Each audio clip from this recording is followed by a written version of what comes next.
Hey guys, it's your girl Chum, and we're back with another episode of Infinite Beings and You. Today we're going back into the infinite worlds and we're going to talk about competition today. Now, when you think of the word competition, most people, they think of sports, or people think of as well as winning, being second place, and being in last place. Today, I want to get to the bottom of it. There's different types of competition. There's friendly competition, and then there's competitive competition, right? When there's competitive competition, the difference between that and friendly competition is that there's always a person or more than one person who wants to be on top. And I didn't mean it like that, guys, so don't get your heads in a bunch. But who wants to be number one?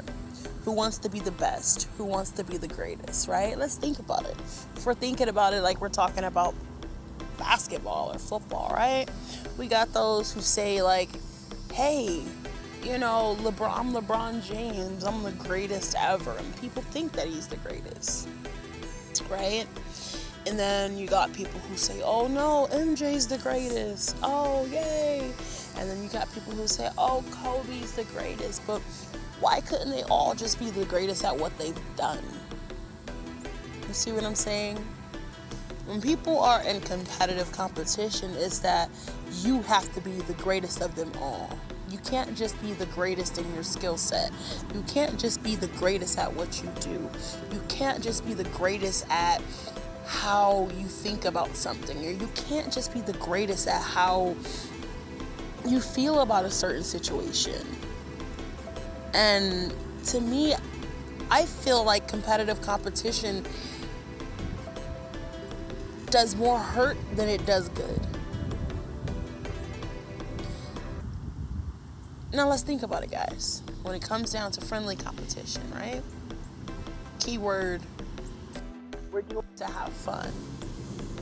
Yeah, we want to gonna win, but we're doing this to kind of win this year. A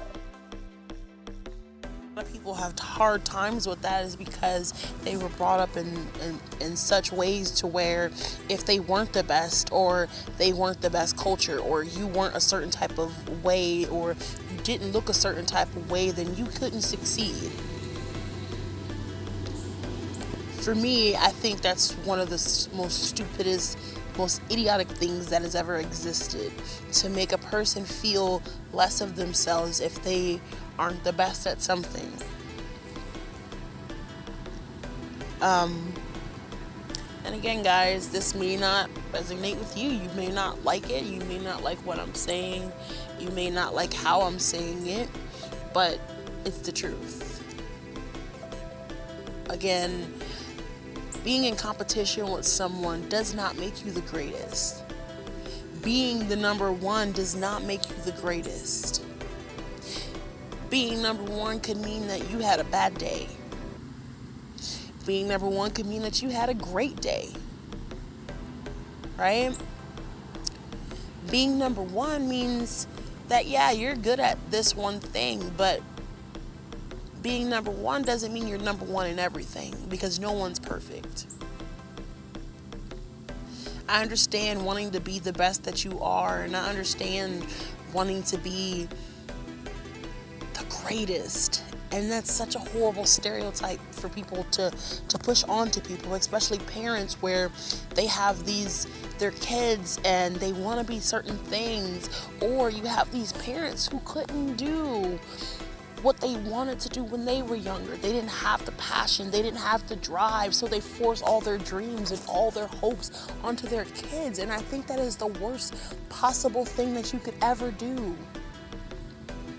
It's kind of like In a sense, it's like rape. Think about it, guys. You know, it's kind of like you're making someone do something that they don't want to do, right?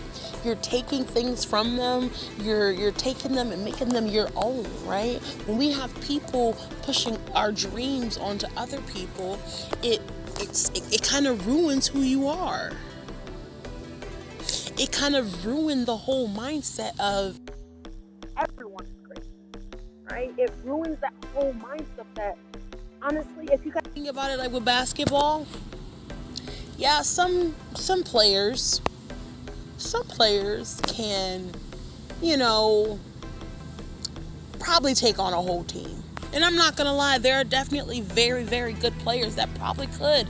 But then again, what happens for that one night when you're at your worst? What happens on that one night where you're so tired or you're exhausted because you've been playing 5-on-1 the entire season, right? What happens then, right? You lose, right? Right? What happens then? You lose. Being the greatest doesn't make you the greatest. Being able to accept what you are great at makes you greatest. Being able to accept that everyone and their life forms are great. Never say you are the greatest. Just show it. You don't have to say anything. Just show it. But if you show it and you show it in a cocky or an arrogant way, that just means that you don't understand your greatness. So you have to belittle the situation, or you have to taunt another person, or you have to show your pride in some way, shape, or form. And I think that's where the world has been so manipulated, is because they've been taught so many incorrect things and they just go with it because, honestly, mankind is very stupid. They listen to anything that they're told. They sit there and they take what someone else will say and they believe it 150% without checking facts, without double checking anything. But they accept it and move on with it. Now, I just really wanted to make this short video because I felt like I needed to say this. And I don't know who I needed to say it for, but I did. So guys, you don't gotta like it, but I love it. Peace, love, and happiness. Remember to like, share, comment, and subscribe, guys, please. I want to hear your opinions. I would love to hear what you have to say about this situation. Whether it's good or bad, honestly. If it's bad, I don't really give a... But, you know, moving on. Alright, guys. Peace, love, and happiness in the infinite worlds. And we out.